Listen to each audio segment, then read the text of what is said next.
뉴스트라다무스 함께하고 계십니다. 현재 시각 2시 3분입니다.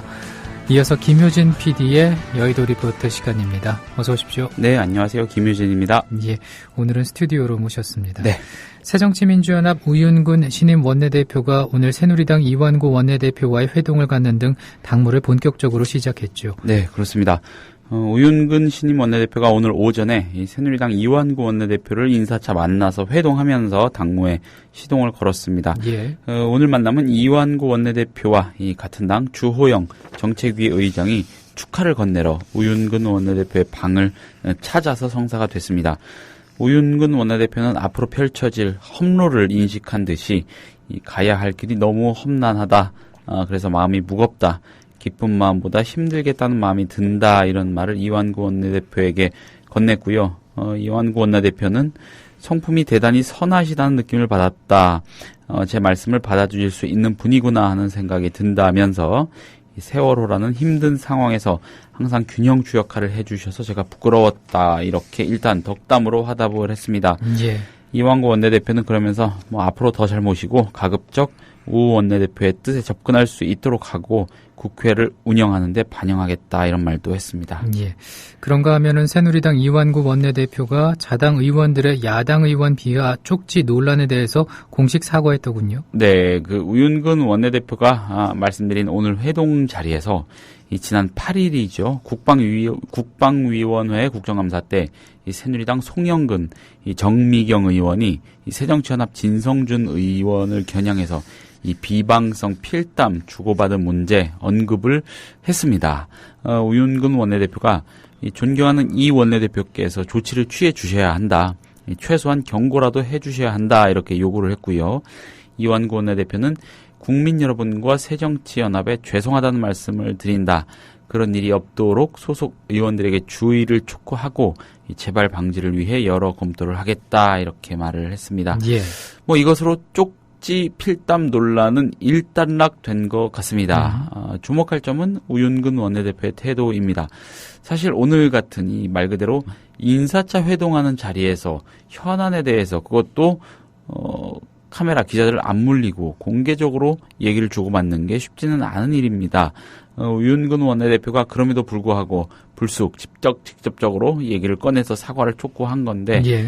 아마도 우 원내대표가 이 원내대표로서의 과단성이나 결단성 같은 면모를 확실하게 보여주려는 차원에서 얘기를 꺼낸 것이 아닌가, 작은 것이지만 한방 이렇게 해본 것이 아닌가, 예. 이런 해석도 해봅니다. 예. 아무튼 우 원내대표가 이제 원내대표로 선출이 되면서 네. 당연직 비상대책위원 자리도 갖게 됐습니다. 네. 오늘 아침 비대위 회의에 참석을 했죠. 네. 어떤 얘기들 했습니까? 우윤근 원내대표 오늘 아침 말씀하신 그 비대위 회의에서 세월호 진상규명, 서민 증세 등 이른바 이 최경환 노믹스 논란, 가계소득 문제, 대기업 사내유보금 과세 문제, 또 재벌 총수 증인 채택 문제 등등 원내외를 아울러서 대한민국 정치권의 거의 모든 중요한 현안을 일일이 언급했습니다. 그러면서 국민과 소통하고 투쟁도 협상도 하는 새정치연합이 모두가 하나 되는 강한 야당이 돼야겠다 이렇게 말했습니다. 예.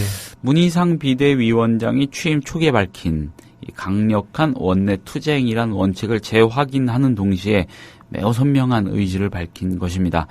우윤근 원내대표가 대외적으로는 매우 온화하고요, 또 온건한 스타일로 알려져 있지만은 실제로는 이 유럽식 내각제 아래에서의 정당 문화, 즉 이 당론이나 당의 기호를 중심으로 굉장히 일사불란하게 움직이는 정당 정치 문화를 무척 선호하는 것으로 알려져 있습니다.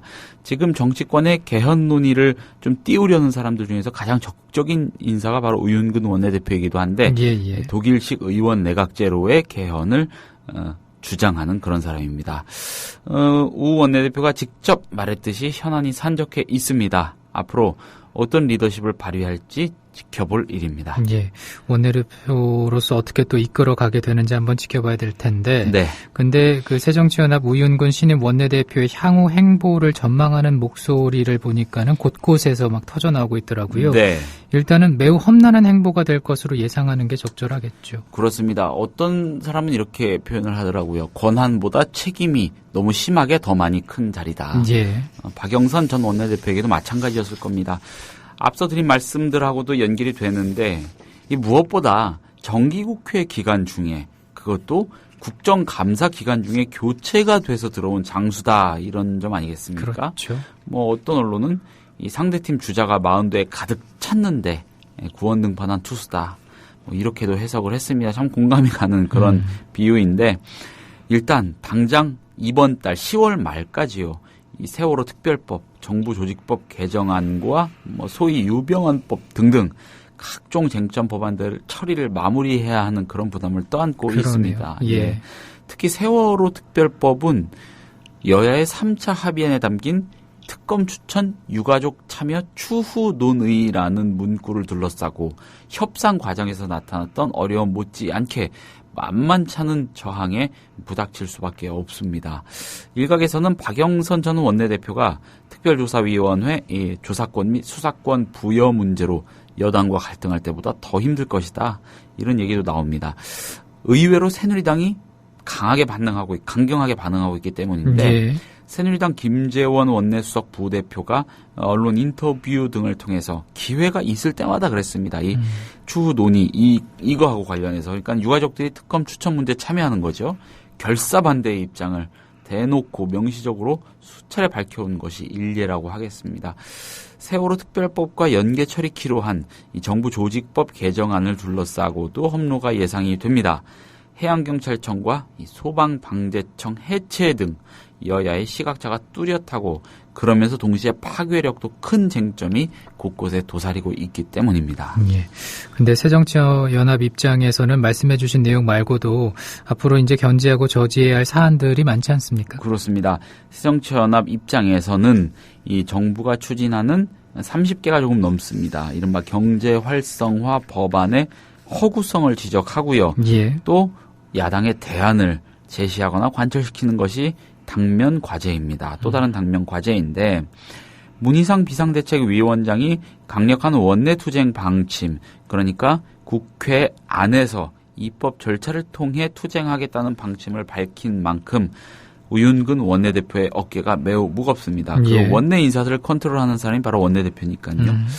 말씀드린 문제들이 처리되고 나면은 곧장 11월 예산국회가 도래합니다. 예. 이게 골치 아픈데 올해의 경우에는 이 국회 선진화법에 따라서 11월 중에 예산 심의를 완료하지 못할 경우에 예산안이 12월 1일에 자동으로 상정이 됩니다. 무조건 이때 처리해야 되는 거란 그런 얘기입니다. 무슨 일이 있어도 11월 중에 논의의 마침표를 찍어야 하는데 올해 예산안의 경우 좀 복잡합니다. 일단 서민 증세 논란이 지금 무성하죠. 예. 이런 거 반영시킬지 말지가 문제이겠고 또 어린이집 보육료 문제 그리고 무상급식 비용 문제 등등 정치적으로 민감한 각종 사안들이 얽히고 설켜 있습니다.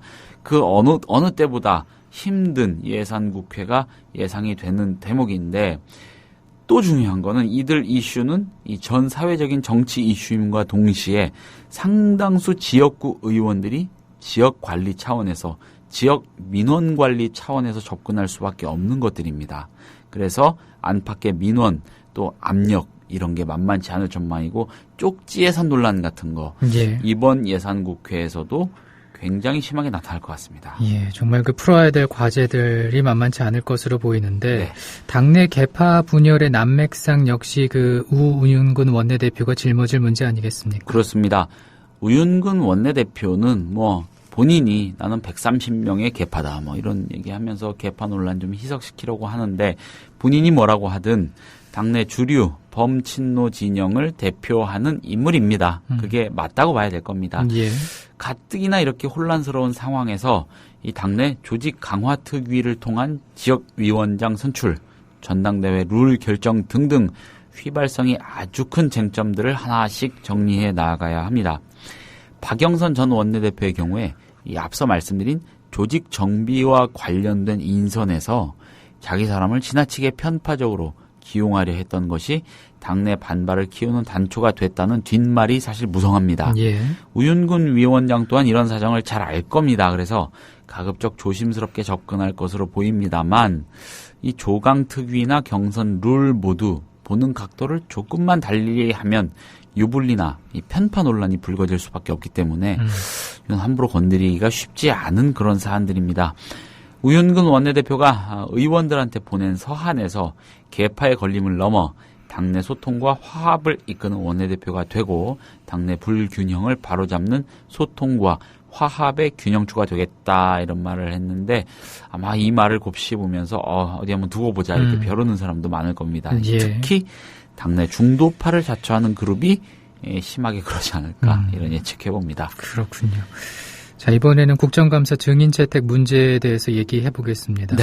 새누리당이 아예 야당의 증인 채택 시도를 법안을 통해서 막아버리려는 노력을 계속하고 있는 건가 그런 생각이 듭니다. 네, 맞습니다. 그런 노력 계속하고 있습니다. 예. 최근 새누리당 비례대표 이상일 의원이 증인으로 채택된 사람이 굳이 국감장이나 청문회장 등에 직접 나오지 않고 서면 답변으로 출석을 대체할 수 있도록 하는 법안을 발의하지 않았습니까? 예. 그게 한 이틀 전입니다. 그런데 오늘은 그보다 한 발 더 나아가서 아예 증인 출석 요구 자체를 제한하는 내용의 법안이 발의가 됐습니다. 발의한 사람은 새누리당 이노근 의원입니다. 이 국회에서의 증언, 감정 등에 관한 법률 개정안을 이노근 의원이 오늘 발의한 건데 예. 그 내용은 국회에서 증인 신청이 있을 경우에 안건 또는 국정감사, 국정조사와의 관련성과 신청의 이유 등을 기술한 신청서를 무려 국회의장이나 해당 상임위원장에게 제출한 뒤에 최종적으로 본회의 또는 위원회 의결을 거쳐서 증인을 선정하도록 하자 이런 내용입니다. 이게 거의 그냥 본회의에서 법안 하나 통과시키는 것과 같은 수준의 절차를 밟자는 건데 예. 이렇게 되면은 어느 한쪽이 껄끄러워서 딱 맞고 서 있으면 증인 채택 못합니다. 힘들겠죠. 예, 물론 이런 법안 통과될 가능성 낮다는 것 자기도 알 텐데 그냥 한번 던져본 건지 뭔지 모르겠습니다만 아무튼 간에 이게 어떻게든 가장 내밀한 방식으로 철저하게 감사를 해야 될 정치권에서 반대로 어떻게든 그것을 피해보려는 장치를 아예 법으로까지 만들자고 하니까 굉장히 좀 우습고 씁쓸한 그런 장면 아닐까 생각을 합니다. 예, 안타깝습니다. 네. 그리고 현재 국회 국감 관련해서 이제 환경노동위원회가 기상청에 대한 국감 진행 중이지 않습니까? 네. 이 세월호 문제와 관련해서 중요한 지적이 제기됐다는데 무슨 내용입니까? 세월호가 짙은 안개 속에서 출항했던 것을 두고요. 당시 해경이 출항 허가를 내어준 것이 과연 적절했는지 이 문제가 사고의 원인과 관련해서 원인 규명과 관련해서 중요한 논란거리 아니겠습니까? 예. 그런데 항만의 가시거리 측정이 관측 기관마다 제각각이라서 문제다 이런 지적이 나온 겁니다. 이 국회 환노위 소속인 새정치민주연합 이석현 의원이 이 자료 조사를 해서 지적한 사항인데 요약하면 세월호 출항 당시 이 출항 통제를 결정하는 시정 기록이 관측 기관마다 제각각 달랐다. 기상학적 전문 지식을 갖춘 기상청이 책임지고 시정 정보를 종합 관리해야 한다 이런 얘기입니다. 예. 그 항만의 시정이라는 것은 정상인의 최대 가시 거리를 뜻하는데 이 구체적으로는 안개 등의 변수로 인한 대기의 혼탁 정도를 나타내는 지표다 이렇게 설명을 드릴 수 있겠습니다. 예. 그렇다면은 그 세월호 출항 당시의 상황은 구체적으로 어땠다는 겁니까? 이석현 의원이 이 기상청, 해양수산부 등등 관련 기관으로부터 제출받은 자료에 따르면 세월호 출항 시점인 지난 4월 15일 오후 9시 기준으로 관측된 인천항 인근 시정 정보는 해양수산부 소속 인천 VTS가 측정한 것이 1600m, 해운조합 운항관리실 측정이 500m, 기상청 소속 인천 기상대 800m 등등으로 들쭉날쭉해서 너무 심합니다. 예. 이 해사안전법에 따르면 어선을 포함한 여객선의 경우 시정이 1km 이내일 때 해양경찰서장이 출항을 통제하게 돼 돼 있습니다. 화물선 등 그 외 선박은 시정이 500m 이내일 때 통제하도록 정해져 있고요. 세월호는 여객선이죠.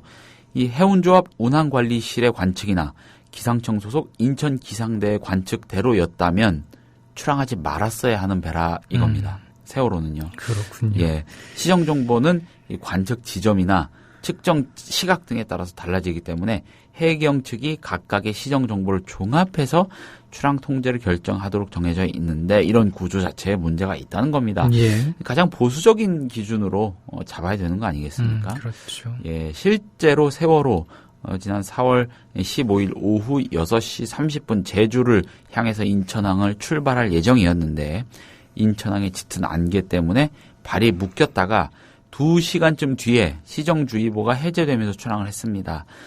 떠나지 말았어야 하는 배가 조금 지켜보다가 괜찮겠다는 판단을 받고 출항을 했다가 그런 난리, 참사가 난 셈입니다. 어떻게 또 이런 일이 있을 수가 있는지 모르겠습니다. 정말. 예, 오늘 말씀 고맙습니다. 감사합니다.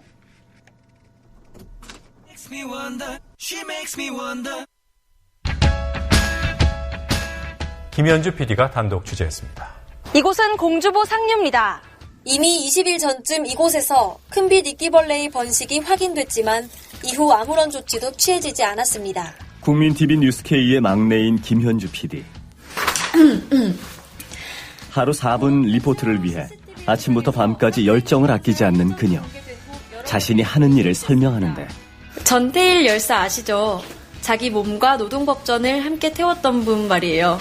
제가 하는 일은 오늘의 전태일에게 마이크를 들이대는 일, 그 일이에요. 미디어 협동조합. 이 세상에 억울한 사연이 모두 사라지는 그날까지 최선을 다하겠습니다. 조합원 가입으로 동참하실 수 있습니다. 지금까지 종로 보신각 집회 현장에서 국민TV 뉴스 김현주입니다.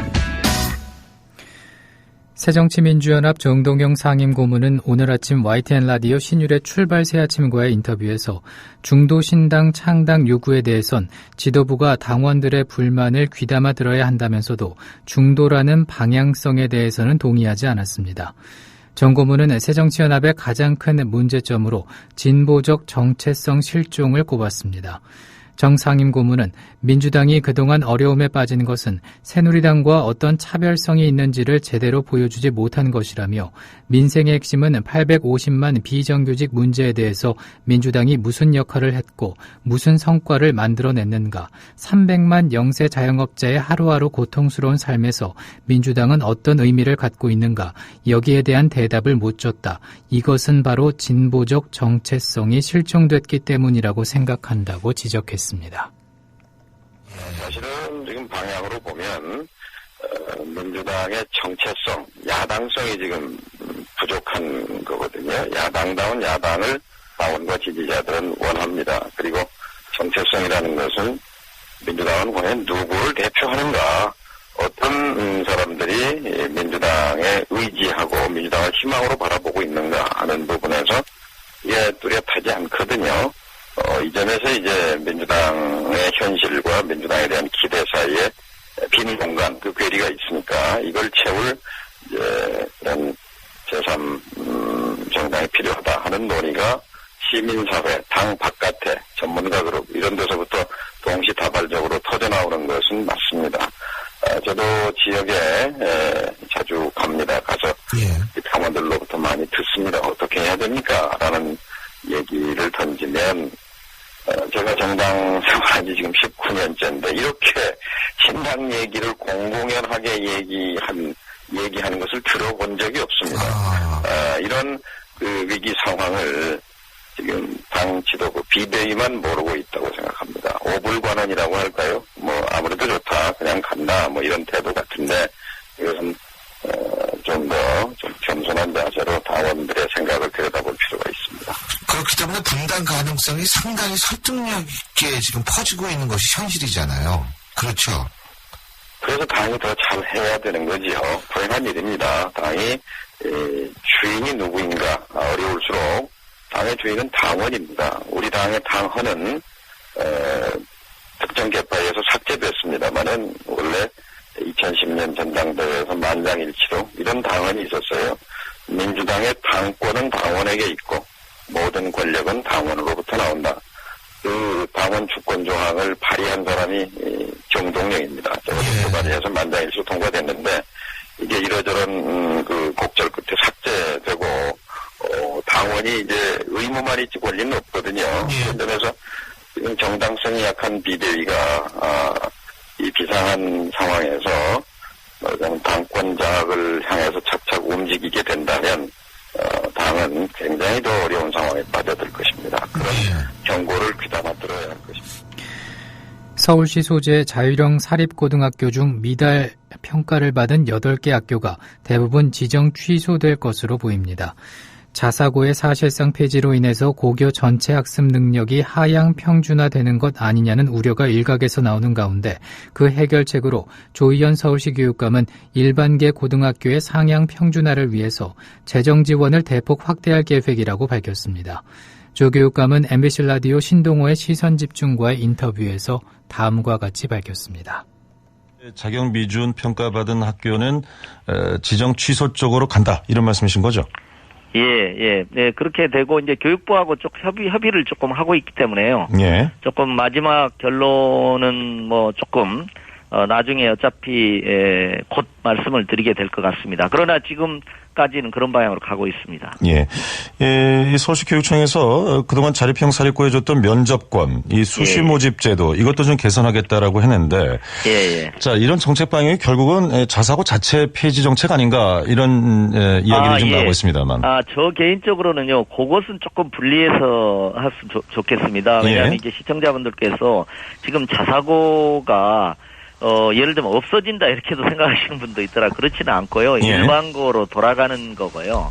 지금 이제 자사고는 말하자면 우수한 학생들, 상대적으로 우수한 학생들을 말하자면 일종의 독점적으로 먼저 선발해서 3배 수업료를 받고 하는 상당히 귀족학교라는 비판도 있을 정도의 그런 상황이고요. 거기서 자사고 폐지까지는 사실 교육감의 권한은 아닙니다. 좀 목적에 잘 맞지 않는 자사고를 몇 개를 이렇게 취소한다. 이런 지정 취소를 할 수 있으나 자립형 사립고라는 정책적인 산물을 폐지할 수 있는 권한은 없다. 그렇죠. 학교 유형 자체를 저희가 폐지하기는 어렵고요. 면접은 저희는 제가 강력하게 설령 이번에 이제 말하자면 지정 취소와는 별개로 면접은 저는 이런 생각을 갖고 있습니다. 동일한 학생들을 일반고와 동일하게 자사고가 뽑아서 선발 효과에 기대지 말고, 즉 우수한 학생을 뽑아서 좋은 대학을 많이 보내는 명문대를 많이 보내는 이런 방식으로 말고 동일한 학생을 뽑아서 좋은 학생, 우수한 학생을 만들기 위한 교육 경쟁을 하자. 그게 저희가 갖고 있는 취지고요. 그런 의미에서는 지금은 이제 자사고가 먼저 말하자면 우수한 학생을 면접에 의해서건 50% 이상의 학생을 이렇게 받아서 하는 제도로 돼 있습니다. 그래서 저희가 그 점에 대해서는 단순 추첨으로 가자. 그냥 선 지원을 해서 누구나 응시할 수 있도록 하고. 남경필 경기도지사가 아들 문제와 관련해 최초로 입을 열었습니다. CBS 라디오 김현정의 뉴스쇼에 출연해 군 가혹행위 사건에 연루된 차남에 대해 언급하기도 했습니다. 후임 폭행과 추행 혐의로 기소된 남지사의 아들 남모 병장은 최근 군 법원에서 징역 8월에 집행유예 2년을 확정받았습니다. 미리 말씀드린 대로 저희 아들이 한 잘못은 아버지의 책임이기도 합니다. 그래서 그 부분에 대해서는 이미 국민들께 사과를 드렸고요. 아버지로서 참 마음이 아팠습니다. 그러나 그 가운데서 한 가지 다행스러웠던 것은 아버지와 아들의 정이 더욱더 깊어진 것, 그것은 다행스러웠던 일인 것 같고요. 또 하나 저희 아들이 잘못을 저질렀습니다. 그건 부인할 수가 없고요. 하지만 모든 사람들이 잘못을 저지를 수 있지만 모든 사람들이 다 그것을 인정하는 건 아닙니다. 근데 저희 아들이 처음 조사 과정부터 재판 끝날 때까지 일관되게 잘못 인정하고 사실 인정한 거는 저는 그래도 정직하게 했던 것만큼은 아버지로서 평가해주고 싶습니다.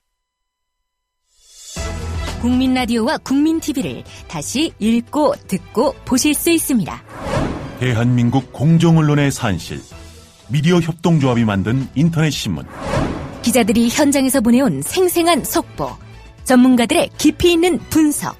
국민TV 뉴스. 국민TV 뉴스. 국민TV 뉴스. 국민TV 뉴스. 공정뉴스의 관문 news.국민.tv 지금 접속하세요. 뉴스트라다무스 듣고 계십니다. 현재 시각 2시 27분입니다. 이어서 안은필 기자의 뉴스 브리핑 시간입니다. 어서 오십시오. 네, 안녕하세요. 네. 강원도 삼척시가 원전 유치 찬반 주민투표 실시를 했는데 삼척 주민의 압도적 다수가 원전 유치에 반대하는 것으로 나타났죠. 예, 그렇습니다.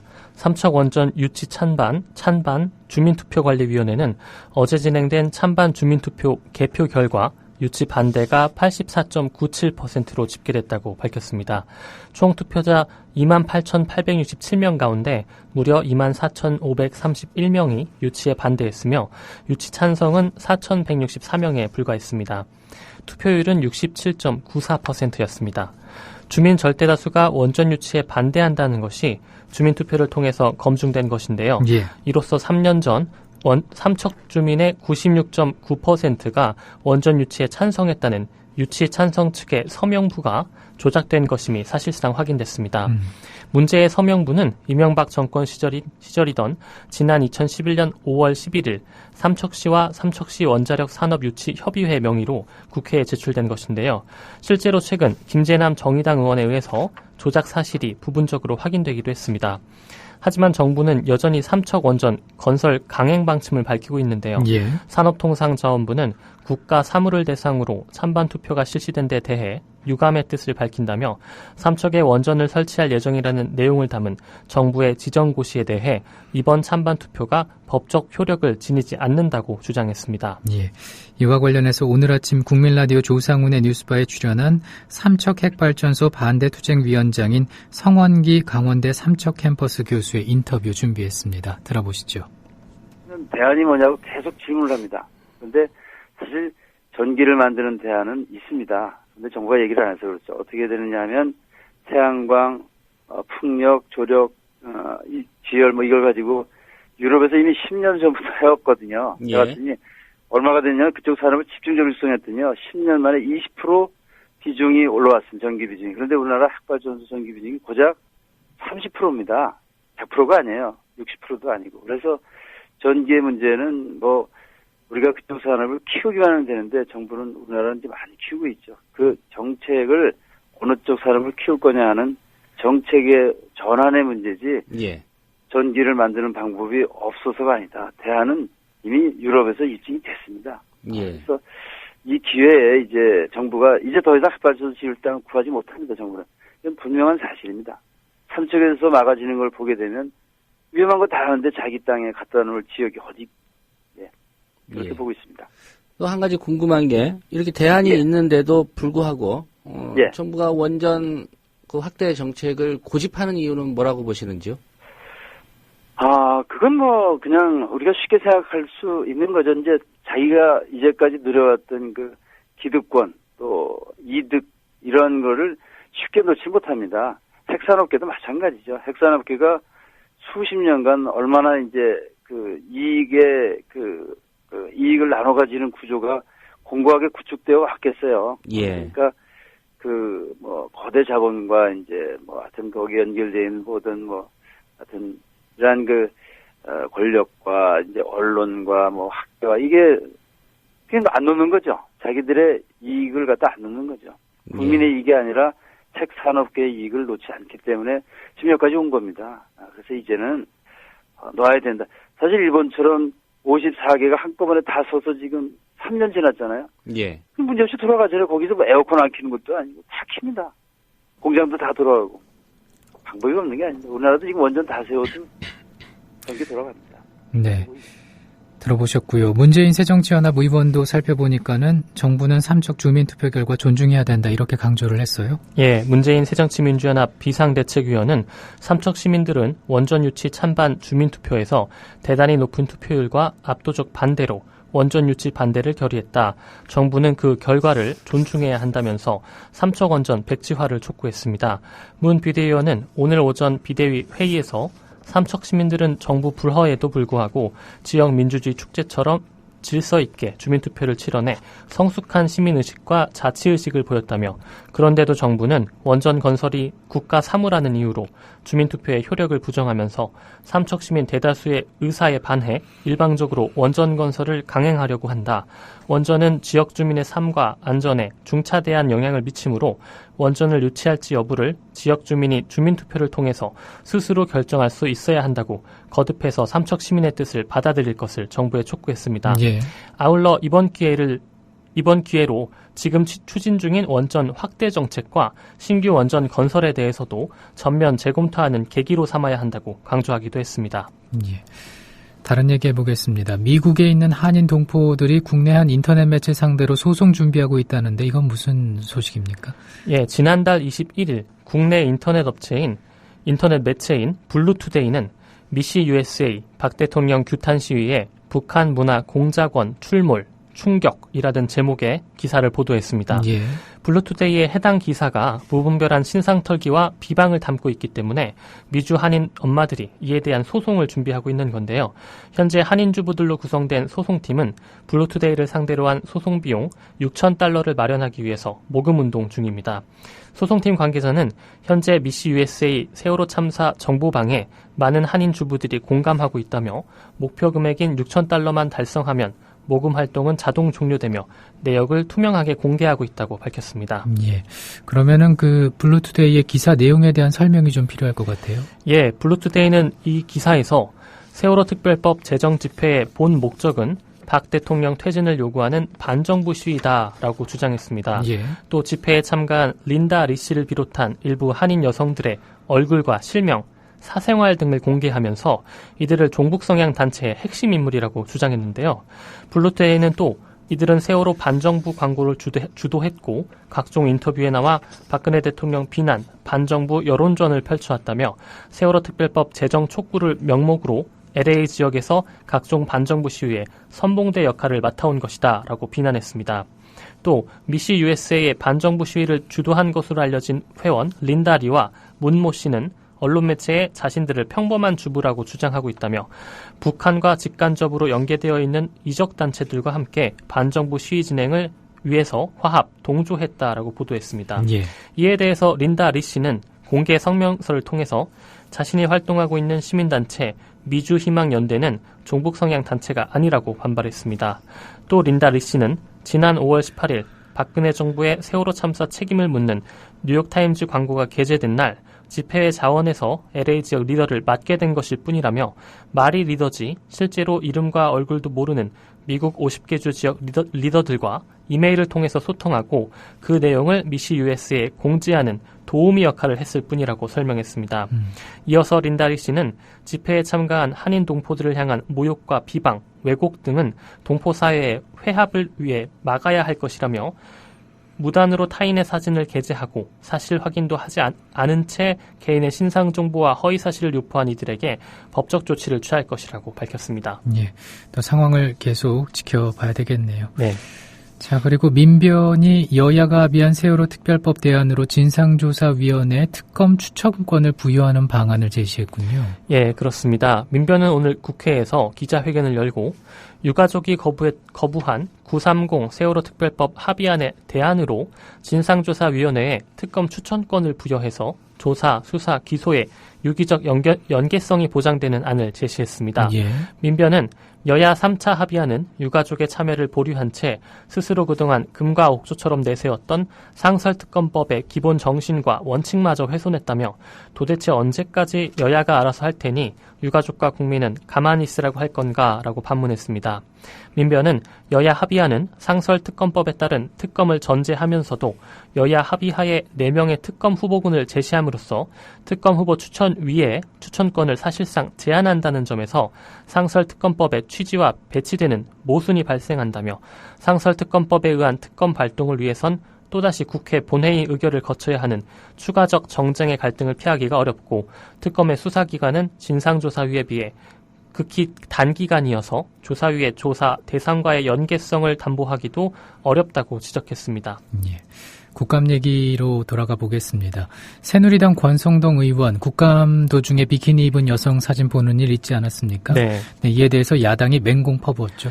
그렇습니다. 국회 환경노동위원회 새누리당 간사인 권성동 의원이 스마트폰으로 비키니 차림의 금발 외국인 여성 사진을 보는 장면이 머니투데이 카메라에 잡혔습니다. 그제밤 9시께 정부 세종청사에서 진행된 고용부 국정감사장에서 발생한 일인데요.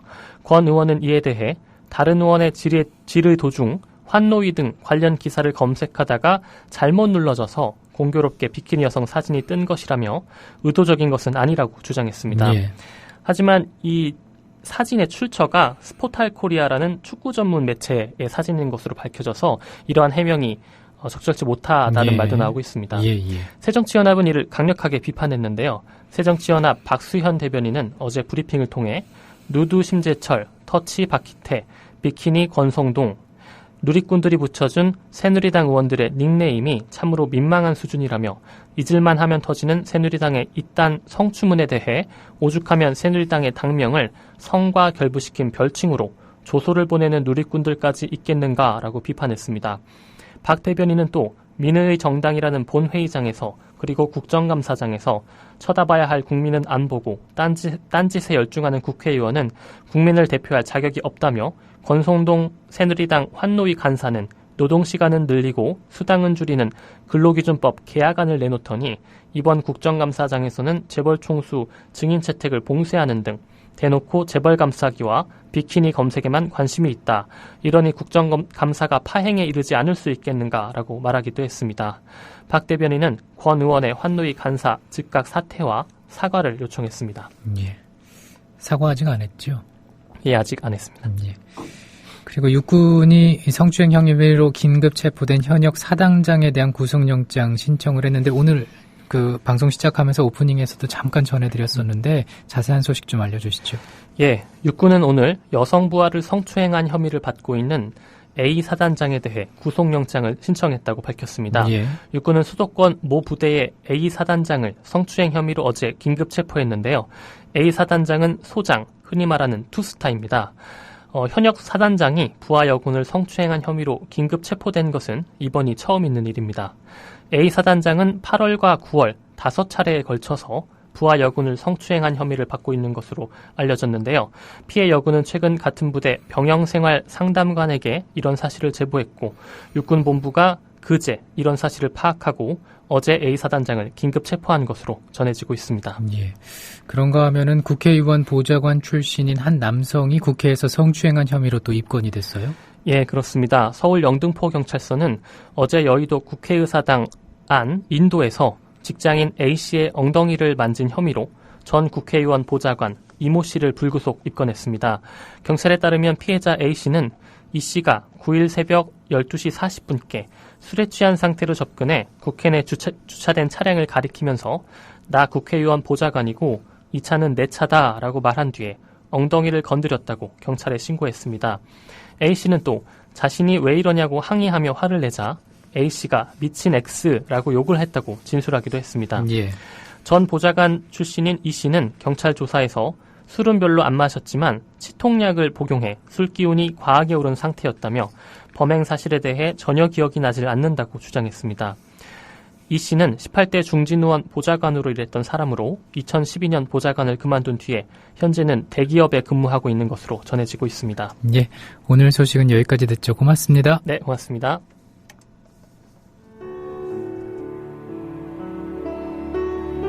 경남 거창에 사는 조합원 백함나무님. 남편의 유언으로 온 가족이 미디어 협동조합원이 됐습니다. 라디오 비평 들으실 때마다 아이고 속이 시원하다 이렇게 하시더라고요. 본인이 먼저 하시고요 가입을.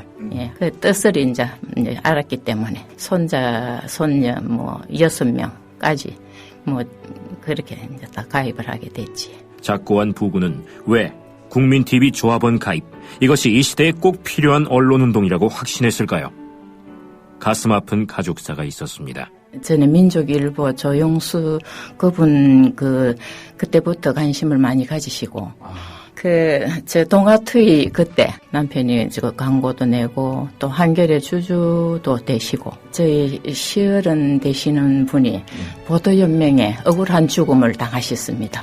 중학교 때 아버지가 억울하게 그리고 옥살이 하실 때 그 도시락을 가지고 감옥에 가서 어느 날 갑자기 그래 이제 총살 당했다는 그런 걸 안 겪었으면은 또 뭐 평범하게 살았을 수도 있는데.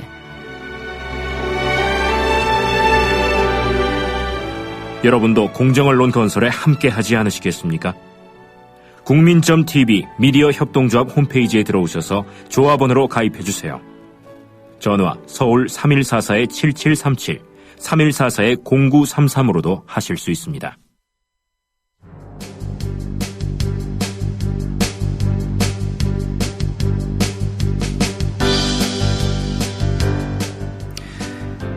계속해서 이슈 분석 시간입니다. 오늘은 최동호 스포츠평론가 연결해서 스포츠 관련 소식 살펴보겠습니다. 안녕하십니까? 예, 안녕하세요. 예, 스포츠를 떠올리게 되면은 제일 먼저 생각하게 되는 게 이제 스포츠맨십 아니겠습니까? 예, 근데 그렇죠. 우리나라 스포츠계를 보면은 스포츠맨십이 사라진 게 아닌가 그런 생각을 해보게 됩니다. 지난해 체육단체 감사통에서 엄청난 비리들 밝혀졌는데 수영에서 또 비리가 터져 나왔습니다. 이번에는 국가대표 선발까지 금품 수수로 이루어졌다 이렇게 의혹을 또 받고 있죠. 예, 이 서울 송파 경찰서가 이 대한수영연맹 김모 이사를 내사하고 있다고 밝혔는데요. 예. 이 김모 이사가 이 한국 체대 입시와 관련해서 이 거액의 금품을 받은 혐의를 받고 있습니다. 이 경찰은 또 이 김모 이사가 이번 인천 아시안 게임 싱크로나이즈드 국가대표 선발 과정에서도 이 수천만 원을 받았다는 정황을 확보하고 이 내사에 착수한 것으로 알려졌는데요. 지금까지 체대 입시 비리는 여러 차례 발생을 했었죠. 예. 이미 많은 게 보도가 되기도 했었고요. 그래서 이 대학별로 이 등급이 매겨져서 이 시장 가격까지 형성이 돼 있다는 얘기까지 나올 정도로 이 체대 입시 비리가 공공연한 비밀이기도 한데요. 이제는 이 체대 입시 비리도 모자라서 이 국가대표 선수까지 돈을 받고 선발한다는 얘기거든요. 이 해도 너무한다는 생각이 들 정도로 아직도 이 체육계 일부가 이 구태와 비리에서 벗어나지 못하고 있다는 생각이 들 정도입니다. 예. 그러니까는 경찰이 수영연맹 김모 이사의 한국 체대 입시 비리를 내사하던 중에 국가대표 선발과 관련해서도 금품이 오간 정황을 발견했다는 건데 예. 의혹받고 있는 선수가 이번 인천 아시안 게임에도 참가했었다면서요? 예, 그렇습니다. 이 해당 종목은 이 앞서 말씀드린 대로 이 수영 싱크로나이즈드이거든요. 예. 예, 의혹을 받고 있는 선수가 이번 인천 아시안 게임 대표팀에 선발되기도 했습니다. 이 송파경찰서는 이 현재 김모 이사가 이 국가대표로 선발되도록 도와주는 대가로 이 선수의 이 부모들로부터 1인당 5천만 원에서 6천만 원의 금품을 받은 증거를 확보하고 현재 내사 중에 있는데요. 예. 이 경찰은 이 은행 계좌와 통신 내역을 제출받아서 이 돈이 전달된 구체적인 정황 증거를 확보하고 있는 것으로 알려졌습니다. 이 학부모들은 현재 돈은 건넸지만 국가대표 선발을 위한 것이 아니었고 다른 용도로 보낸 것이라고 혐의를 부인하고 있는 것으로 전해졌는데요. 경찰이 다음 주 중으로 이 관련자들을 소환해서 조사할 예정입니다. 예. 근데 어떻게 국가대표 선수까지 돈을 받고 선발할 수 있을까 그런 생각해보게 되는데 정말 이게 가능한 겁니까? 가능해서는 안 되고 예. 있어서도 안 되는 일인데 이 지금 벌어지고 있는 상황을 보면은 참 기가 찰 노릇이죠. 이 혐의를 받고 있는 김모 이사 싱크로나이즈드 팀을 운영하고 있기도 하거든요. 예. 그런데 자신의 팀에 소속된 선수들만이 국가대표 선발전에 참가할 수 있도록 교묘하게 대표 선발전을 치른 것으로 알려졌습니다. 이 국가대표면은 이 최고의 선수들만의 엄정한 절차를 거쳐가지고 선발하는 것이 당연하잖아요. 예. 근데 일부 종목에서는 이 국가대표 선발과 관련해서 항상 잡음이 있어 왔던 것도 사실이고요. 이 대표적으로 우리나라가 이 세계 정상을 차지하고 있는 쇼트트랙의 사례를 들 수가 있겠죠. 예. 이 메달 따내는 것보다도 이 국가대표 선발되는 것이 더 어렵다고 할 정도였는데 이 쇼트트랙 같은 경우에는 이 특정인 그리고 이 특정 학교와 관련된 파벌 논란이 있었고요. 여기에다가 또 이 금메달 딸 선수를 미리 정해놓고 레이스를 펼치는 이 짬짬이 파동도 있었죠. 이 쇼트트랙과 정반대로 이 국제 무대에서 이 메달을 딸 가능성이 적은 비인기 종목에서도 심심찮게 이 국가대표 선발과 관련한 잡음이 있어 왔는데요. 예. 이 경우에는 이 워낙 이 선수 저변이 넓지 않은 데다가 메달과도 거리가 있기 때문에 이 국민의 관심으로부터 소외돼 있어서 그야말로 이 연맹 관계자 몇 명이 담합만 하게 되면은 이 특정 선수를 국가대표로 선발하는 것도 불가능하다고 볼 수는 없겠죠. 예. 근데 그 국가대표 선발과 관련해서 잡음이 일고 있는 게 뭐 또 다른 종목은 없습니까? 이번에 또 역도에서도 이 국가대표 선발과 관련해서 이 잡음이 일고 있습니다. 예. 우리가 이제 상식적으로 생각해 볼 때에 역도는 기록으로 순위를 가리잖아요. 이 때문에 국가대표 선발은 아주 간단하고 쉬울 것 같다는 생각이 들기도 하는데, 뭐 기록으로 순위를 가리니까 이 성적이 좋은 순으로 선발하면 되는 종목인데도 문제가 발생을 한 겁니다. 왜냐하면은 이 역도 연맹의 규정상 이 국가대표 선발은 이 경기력 향상위원회에서 이 기록과 장래성을 기준으로 뽑고 이 명단을 상임 이사회의 승인을 거친다라고 되어 있거든요. 예. 그러니까 정확하게 말씀을 드리면은 이 랭킹이나 순위, 기록으로 뽑는 것이 아니라 이 경기력 향상위원회에서 뽑는다고 돼 있는 겁니다. 근데 이 경기력 향상위원회에 국가대표 감독이 당연직으로 들어가게 돼 있는데요. 여기에서 이제 국가대표 감독이 거의 이 전권을 휘둘렀다고 보시면 되고요. 예. 이 스포츠에서는 이 감독의 의향을 무시할 수가 없는 게 이 눈으로 보이는 기록 말고도 이 선수의 장래성에도 베팅을 할 수가 있죠. 이런 면이 있기 때문에 감독에게 어느 정도 재량권을 주게 되는데 전 여자 역도 대표팀의 김모 감독이 이 실력이 한참이나 모자라는 자신의 조카를 대표팀에 선발을 했고요. 여기에다가 또 이 선수들이 쓰는 이 물품을 횡령하고 갈취했다는 진정서를 지난 6일에 대표 선수들이 문화체육관광부하고 대한체육회에 진정서까지 보내는 일이 발생하기도 했습니다. 예. 정말 그 대학 입시에 이어서 국가대표 선발까지 금품으로 얼룩지고 있는 상황인데, 근데 이렇게 사건이 발생할 때마다 정부와 체육계는 늘 재방 방지를 외쳐오지 않았습니까? 예, 그랬죠. 근데 왜 이렇게 계속 체육계 비리가 근절되지 못하고 이어지고 있는 거라고 보십니까? 여러 가지 원인이 있을 수는 있겠죠. 우선은 이 중고등학교에서 운동을 하는 경우에 이 다른 학부모들과 마찬가지로 이 선수들의 학부모들이 명문대학교 진학을 목표로 하는 경우가 많이 있거든요. 그러니까 이 축구나 야구처럼 이 대학을 가지 않고 곧바로 프로로 가는 선수들도 많이 있기는 하지만 이 프로에 갈 실력이 되지 않거나 비인기 종목 또는 이 프로팀이 없는 종목에서는 이 대학 진학을 목표로 하는 경우가 많이 있습니다. 이러다 보니까 이제 이 학부모들이 욕심을 내는 거죠. 그래서 학부모들이 아예 이 브로커들을 찾아내서 내 아이를 대학에 좀 보내겠다고 작정하고 나서는 경우도 있고요. 또 우리 아이가 좀 더 많은 출전 기회를 잡을 수 있게 중학교, 고등학교에서 이 코치들에게 금품을 제공하는 경우도 많이 있다는 겁니다. 이런 경우에는 물론 이 금품을 받고서 비리를 저지른 감독, 코치도 문제지만 이 삐뚤어진 자식 사랑 때문에 어떻게 해서든지 간에 좋은 대학에 나의 아이들을 보내겠다는 이 일부 학부모들의 욕심도 분명히 잘못된 일이라고 지적을 하고 싶고요. 여기에 또 이 비리를 저지른 사람들에 대한 처벌 수위가 너무 약한 것도 문제가 되고 있다고 생각을 합니다.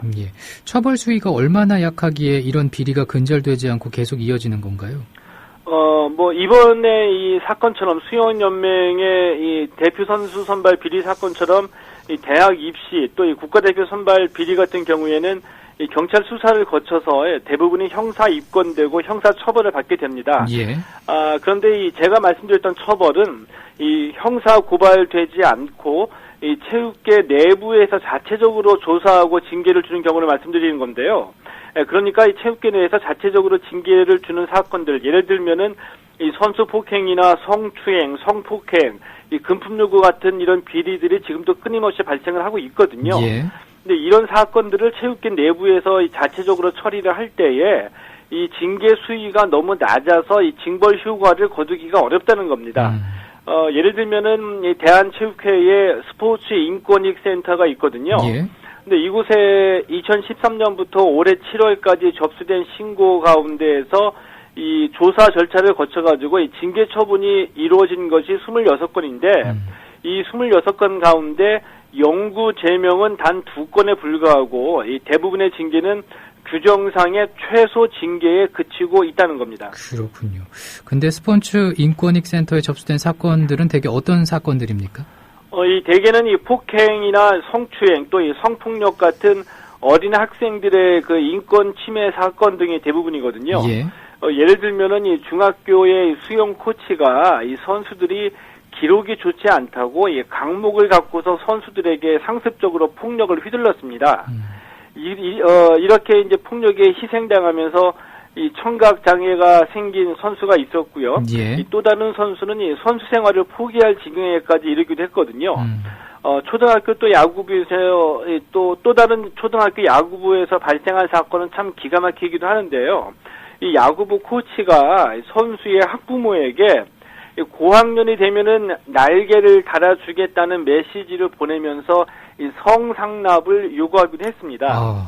이 초등학교 야구부 코치가 뭐 자기 힘으로 이 선수들을 출전시키고 빼고 이렇게 하는 것도 무슨 대단한 권력이라고 이걸 가지고서 어린 선수의 어머니에게 성상납을 요구한 건데요. 이런 일이 있을 수 있습니까? 예, 그렇죠. 이 코치는 그런데 이 자격정지 5년 처분을 받았습니다. 앞서서 이 선수들을 상습적으로 폭행했던 이 코치, 중학교 코치는 자격정지 3년 처분을 받았고요. 예. 이게 규정상으로 이런 사람들에게 영구 제명을 내릴 수도 있는데, 전부 다 이 최소한의 징계를 적용을 해서 징계를 경감한 이 대표적인 사례라고 볼 수가 있겠고요. 이 대부분이 다 이렇게 약한 징계가 이루어진다는 겁니다. 이러다 보니까 이렇게 이 죄질이 나쁜 코치들이 시간이 지나게 되면은 다른 학교에서 또 학생들을 가르치게 되고요. 이 다른 코치들에게도 이 경각심을 일깨워주게 되는 징벌 효과를 거두지 힘들다는 거죠. 예. 인권익센터에서 이렇게 적극적으로 선수들의 인권 보호해주지 못하는 이유는 뭐라고 보십니까? 제가 보기에는 간단하게 말씀드려서 이 제 식구 감싸기라고 볼 수가 있거든요. 예. 그러니까 이 인권익센터나 이 대한체육회 내부에서 이 징계를 결정하는 사람들이 다 체육회 내부 사람들입니다. 그러다 보니까 이 제 식구 감싸기가 될 수밖에 없다는 얘기인데요. 이 체육계가 굉장히 폐쇄적이거든요. 이 중고등학교나 대학교 또 이 프로나 실업팀에서 지도자를 할 정도면은 오랫동안 이 운동을 해온 사람들이기 때문에 웬만하면은 서로 다 알고 지낸다는 거죠. 예. 그러니까 대한체육회나 인권익센터에서 일하면서 징계를 주는 사람과도 다 어렸을 때부터 이 운동을 같이 해온 사람들이라는 얘기인데요. 이렇기 때문에 징계가 약해질 수밖에 없다는 겁니다. 그래서 이제 이런 병폐를 없애기 위해서는 인권익센터는 물론이고요. 예. 외부 감사나 이 사회 이사 개념에 체육계 외부 인사들이 들어와가지고 감사와 징계를 담당해야지 된다라고 생각을 하거든요. 예. 그런데 좀 아쉽게도 물론 더 노력을 해야지 되겠지만은 이런 주장들을 이런 내용을 꾸준히 주장을 해오고 또 이 제기를 해왔음에도 불구하고 아직까지 고쳐지지 않는 것들이 이제 문제라고 볼 수가 있겠죠. 그렇군요. 예, 오늘 여기까지 됐습니다. 고맙습니다. 예, 고맙습니다. 지금까지 스포츠 평론가 최동호 씨였습니다.